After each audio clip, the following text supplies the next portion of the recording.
Hello বন্ধুরা, সবাই কেমন আছো? আমি খুব ভালো আছি। আমি পিঙ্কি, দেখছো তোমরা পিঙ্কি লাইফস্টাইল ব্লগটা আমি ভালোবেসেই বানাই। দেখো আজকে সন্ধ্যে শুরু হবে বিরিয়ানি দিয়ে, তোমাদের সাথে শেয়ার করব। দেখো আমরা পেঁয়াজটাকে খুব ভালো করে কেটে নেবো বেরেস্তার জন্য। বেরেস্তা করার জন্য ভালো করে সরু সরু করে পেঁয়াজটাকে আমরা কেটে নেব। ছাড়িয়ে রাখা আদা রসুন আমরা ভালো করে শিলে বেটে নেব। দেখো পেঁয়াজ কাটা রেডি হয়ে গেছে বেরেস্তার জন্য। তো আমরা শিলে ভালো করে আদা রসুনটাকে বেটে নেব। দেখো আমাদের বাটা হয়ে গেছে আদা আর রসুন, দুদিকে আলাদা করে রেখে দিয়েছি আমরা। রেখে দিয়ে আমরা বিরিয়ানির জন্য গোল গোল করে কেটে রাখা আলুগুলো আমরা ভালো করে ভেজে নেব। দেখো আমরা অলরেডি কড়াই দিয়ে দিয়েছি, দিয়ে আমরা ভালো করে ভেজে নেব। বন্ধুরা, কে কে বিরিয়ানি খেতে ভালোবাসো আমাকে একটু কমেন্ট করবে। দেখো আমরা ক্যাপসিকামটা ভালো করে কুচি কুচি করে কেটে নিয়েছি মাংসর জন্য। দেখো আলুটা ভেজে নিচ্ছি। সবাই বিরিয়ানি খেতে ভালোবাসো, তো আমি শুভ সন্ধ্যে দিদি বাড়ি এসেছি, তো আজকে এই ব্লগটা তোমাদের জন্য শেয়ার করছি। তো দেখো আমি একটুখানি খুন্তিটা নিয়ে নাড়তে আরম্ভ করে দিলাম। তো সবাই বিরিয়ানি খেতে ভালোবাসো। এই যে কুকারটা বসিয়ে দিয়েছি, ভেজে রাখা আলুগুলো আমরা কুকার সিটি মেরে নেব। দেখো একটু দিয়ে দিলাম স্বাদ মতো লবণ, যতটা প্রয়োজনীয় জল দিয়েছি, তারপরে দিয়ে দিলাম একটু গোলাপ জল, আর তাতে দিচ্ছি একটু মিঠা আতর। তবেই না আলুগুলো বিরিয়ানি গন্ধে ছাড়বে। তো দেখো বন্ধুরা কেমন হয়েছে বলো। তো আমরা এটা কুকারটা ভালো করে সিটি মেরে নেব। এতে দেবো একটুখানি রসুন, একটুখানি আদা দিয়ে আমরা কুকারটার গ্যাসটা অন করে নিলাম। নিয়ে এবার কেটে রাখা বেরেস্তার জন্য পেঁয়াজটা আমরা কড়াই তেল দিয়ে ভালো করে নেড়ে চেড়ে ভেজে নেব। দেখো আমরা কড়াই দিয়ে দিয়েছি, আমরা এবার ভালো করে ওটাকে ভেজে নেব। আর একদিকে কুকারের জন্য সিটি মারতে দিয়ে দিয়েছি। দেখো আমরা কড়াই দিয়ে ভালো করে বেরেস্তার জন্য নেড়ে চেড়ে ভেজে নিচ্ছি পেঁয়াজগুলো। তো কেটে রাখা পেঁয়াজগুলো ভাজা হয়ে গেলে আমরা তুলে রেখে দিলাম। দিয়ে আমরা এখানে বানেশ্বরের সিলেক্টেড ফুড এই চালটিকে আমরা চুজ করে নিয়েছি। নিয়ে আজকে এই চালের ওপরেই আমাদের বিরিয়ানি হবে।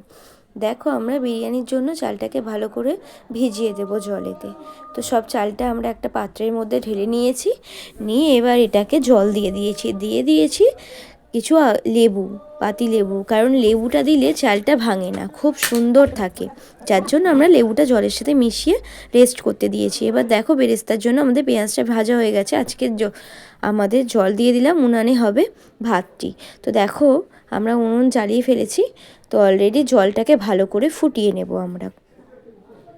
যখন ফুটে এসেছে তখন আমরা তাতে দিয়ে দিয়েছি স্বাদ মতো লবণ, একটুখানি তেল আর গোটা গরম মশলা আর তেজপাতা দিয়ে আমরা চালটিকে তুলে দিলাম হাঁড়িতে, ভিজিয়ে রাখা চালটিকে। দেখো ভাতটা ফুটবো হয়ে এসেছে। এবার আমাদের ভাত রেডি হয়ে গেছে। দেখো আমরা ভাতটাকে ভালো করে ছেঁকে নেব, যে কোনো জালের মাধ্যমে বা কোনো তোমরা যাতে ইচ্ছা ছেঁকে নিতে পারো। ছেঁকে নিয়ে ভালো করে এবার আমরা চিকেনের জন্য কড়াতে দিয়ে দিয়েছি খানিকটা তেল, পেঁয়াজ আর ক্যাপসিকাম, সেটাকে দিয়ে ভালো করে নেড়েচেড়ে ভেজে নিয়ে দিয়ে দিলাম রসুন বাটাটা আমরা ভালো করে দিয়ে নেড়েচেড়ে ভেজে নিয়ে তারপরে দিয়ে দিলাম টমেটো দিয়ে ভালো করে আবার ভেজে নেব আমরা টমেটোটা ভালো করে নেড়েচেড়ে ভেজে নিলাম। নিয়ে ধুয়ে রাখা চিকেনটা আমরা এবার কড়াইতে আস্তে আস্তে ছেড়ে দেব।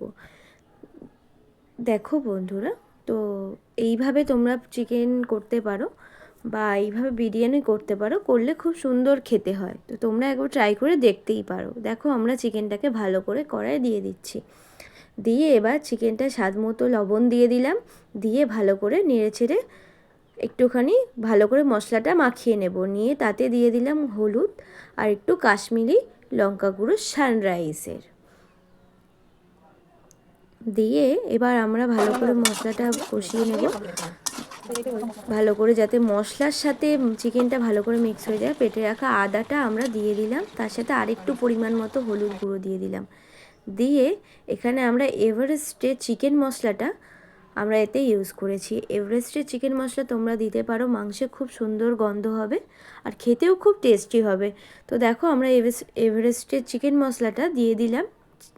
তো দিয়ে আমরা ভালো করে মশলাগুলোকে নাড়াচাড়া করে চিকেনের সাথে মিক্স করে নেব, যাতে প্রত্যেকটা চিকেনের গায়ে মশলাগুলো যেন সুন্দরভাবে লাগে। এবার 5 মিনিট ঢাকা দিয়ে আমরা রেস্ট করতে দেব। ফিরে আসছি 5 মিনিট পরে। দেখো আমরা 5 মিনিট পর ফিরে এসেছি। চিকেনের দেখো গায়ে মশলাগুলো কত সুন্দর লেগে গেছে, চিকেনটা কত সুন্দর দেখতে হয়েছে। এবার তারই মধ্যে আমরা বিরিয়ানির সামগ্রী দিয়ে ভালো করে জলটাকে রেডি করে নেব। আমরা ইউজ করেছি মিঠা আতর, গোলাপ জল, কেওড়া জল ও ধনু ফ্রুট কালার ইউজ করেছি। দেখো আমরা একটা গাছ থেকে কলা পাতা কেটে নিয়ে এসেছি, এটা আমাদের যখন বিরিয়ানিটা গরম বসাবো তখন আমাদের কাজে লাগবে। দেখো আমরা ভালো করে হাঁড়িটায় তেল মাখিয়ে নিয়েছি, নিয়ে কলা পাতাটাকে তারই ভিতরে দিয়ে দিলাম, দিয়ে আবার একটুখানি সাদা তেল ইউজ করে ব্রাশ করে নিলাম, নিয়ে এবার আমরা চিকেনটাকে নিচেটায় দেবো। কারণ দেখো চিকেন তো বসে যায় বা ধরে যায়, যেহেতু এতে একটু গ্রেভি আছে, তো তার ফলে কি হয় আমাদের বিরিয়ানিটা নিচের দিকটা বসার এটা কম থাকবে। তো যার জন্য আমরা নিচে চিকেনটা দিয়ে দিয়েছি। তোমরা এইভাবে করতে পারো এই পদ্ধতিতে। তো এবার চিকেনটাকে ভালো করে দিয়ে আমরা এবার এতে রাইস চাপিয়ে দেবো। সিদ্ধ করা হয়ে থাকা ভাতটা আমরা সুন্দর করে আমরা পাট করে সাজিয়ে দেব। দেখো আমরা ফার্স্টে চিকেনটা দিয়েছি, তারপরে হয়ে থাকা ভাতটা আমরা এতে কিছুটা একটা ভালো করে লেয়ার করে নিলাম। দেখো এটা ফার্স্ট লেয়ার ছিল চিকেন, তারপরে লেয়ার ছিল রাইস, তারপরে আমরা একটু ব্রেস্তা দিয়ে সানরাইসের বিরিয়ানি মশলাটা ছড়িয়ে দিলাম, তার সাথে দিলাম ঘি আর গুলিয়ে রাখা যে মশলা সামগ্রীটা আমরা করেছিলাম তো সেটা দিলাম, আলু দিলাম, আবার দিলাম রাইস। দেখো আবার একটা পার্ট ভাত দিয়ে দিলাম। তো এরকমভাবেই আমরা বিরিয়ানির হাঁড়িটাকে ভালো করে সুন্দর করে সাজিয়ে নিচ্ছি। দেখো তো তোমরাও এইভাবে সাজাতে পারো। লাস্টে আমরা পাট করে দিয়ে হয়ে থাকা বেরেস্তাটা দিয়ে দিলাম, দিয়ে সানরাইসের বিরিয়ানি মশলাটা আমরা তাতে ছড়িয়ে দিলাম। তাতে কি হবে, বিরিয়ানির সুন্দর সেন্ট হবে, বিরিয়ানির টেস্ট হবে। তারপরে আমাদের গুলে রাখা সমস্ত বিরিয়ানির যে জলগুলো আমরা তার মধ্যে ছড়িয়ে দিলাম, দিয়ে আরেকটা কোট ভাত দিয়ে, হ্যাঁ বন্ধুরা তোমাকে মনে রাখতে হবে হাঁড়ির মুখে এমনই একটা চাপা দিতে হবে যাতে হাওয়া বাতাস না প্রবেশ করতে পারে।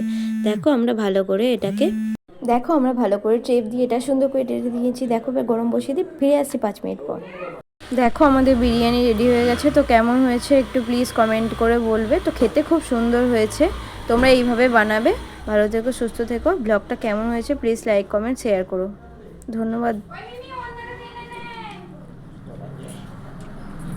দেখো বন্ধুরা কেমন হয়েছে, সবাইকে বাই।